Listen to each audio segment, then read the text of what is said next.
KC's Audio Vault. John Humphrey from Seether. October 9th, 2007. Hello, John. How are you today? Hello. Good. How are you? I'm okay. Whereabouts are you today? Where am I today? That's a good question. I always have to look at my sheet because I never know. We're going to some really small towns here in the States. We're in Waterloo, Iowa today. Waterloo, Iowa. You were just in Fargo a couple nights ago. That's a short trek from us in Winnipeg. Yeah, that's right. We were there just recently. We were in Maplewood, Minnesota yesterday. Some towns we haven't really been to before. How is that? They get a pretty good response from the smaller towns? Yeah, it's been great. I mean, we've been away out of the the touring thing for almost a year. And some of these cities, we haven't been to in 2 years since the launch of Karma and Effect. So I think a lot of people are excited. We're definitely pumped to be back out, and I think people can feel that, and we certainly do. And you've got a strong bill, too, because you're going around with Breaking Benjamin and 3 Days Grace, so it must be a pretty happy crowd out there. Oh, yeah, I think it's a great package. I think it really works well. I would say all of our fan bases are very similar, and I think, more bang for your buck. I think it's a really good show and a great package. Has life on the road changed much over the past few years? Or there's been a few tragedies, a few bad things that have happened in the past little while. Is life on the road still as fun as it was before? It's changed a little bit out here. We've obviously lost, a dear friend and brother of Sean's, and he was a part of our family and part of our crew, and that vibe is definitely felt. His presence is very missed. His spirit is missed. But we're pushing through.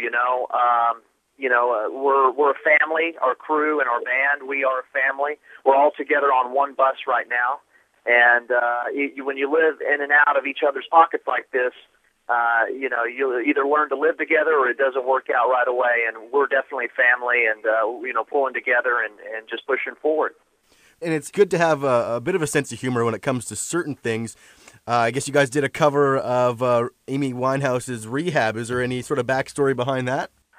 Not a whole lot. They gave us that song, and there was a choice Nelly Furtado song, I forget, and it was just more obvious to us that Amy Winehouse is cool. She's just got a great presence about her, and we thought the song was a great song, and we just kind of took it and Seetherized it, and it actually turned out better than we had imagined, and we only rehearsed that thing a couple of times before we put that recorded it for the internet, so it turned out great, and it was kind of surprising to us.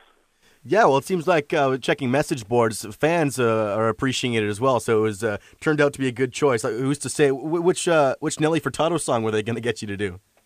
Is it Promiscuous? I think. Okay, yeah, that would be one of the more recent ones. Yeah.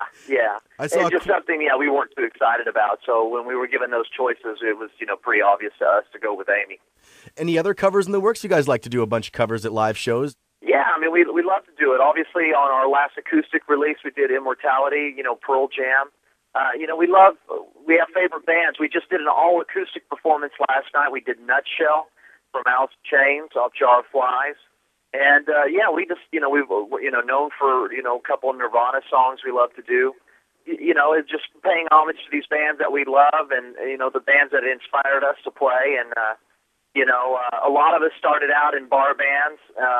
Me personally, before I was even old enough to be in a bar, I was playing cover tunes and just starting out. And it's always, just something I love doing. It's great writing your own music. It's a lot of fun covering, songs that are just fun to play, There's a lot of different covers, and I realize there's a lot of songs written for Finding Beauty in Negative Spaces.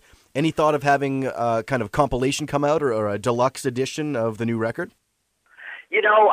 We definitely, there's some B-side stuff that, didn't make the album. We recorded 15, and ultimately we were, 12 have been released. And we're putting the finishing touches on that, or we're supposed to. And, there's always potential for B-sides. We love recording stuff out here on the road. We're capturing some concerts on video. We're also, recording stuff as we go. Like I said, we had the acoustic performance last night. So, the resources that are available to kids today with iTunes and things where you can just, or our website, our MySpace page or Seether.com, it's nothing for us to maybe record something, the night before and throw up a track, you could download. So you have got a full setup on the road with you. So if you get an idea, you just sit down and play and capture it. Yeah, I mean it's not hi-fi. It would be like simply a CD recording of the show or something.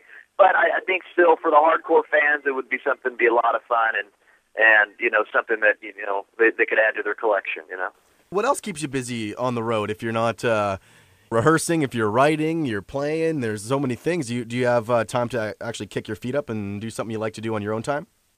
Yeah, I mean, occasionally we'll grab a movie. We're all big movie buffs around here. We love to shop. I'm always great at spending my per diems at the local mall. I can always get lost in a Barnes & Noble or a Borders or a Best Buy, especially. I'm a gadget freak, iPods and all that stuff. But, yeah, I mean, you can usually catch us, we'll be at the mall or maybe the local theater if there's one around, It's also kind of cool just to lay in bed all day, and I don't know. I love living out of a suitcase. I love hotel rooms. I love room service. I'm just kind of, love living that way.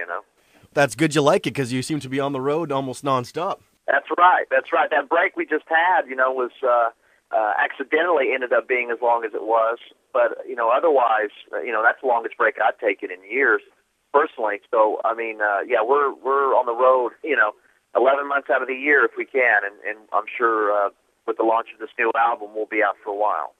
Well, I appreciate you giving us a call here, and I hope you have a great show tonight. Well, thank you very much.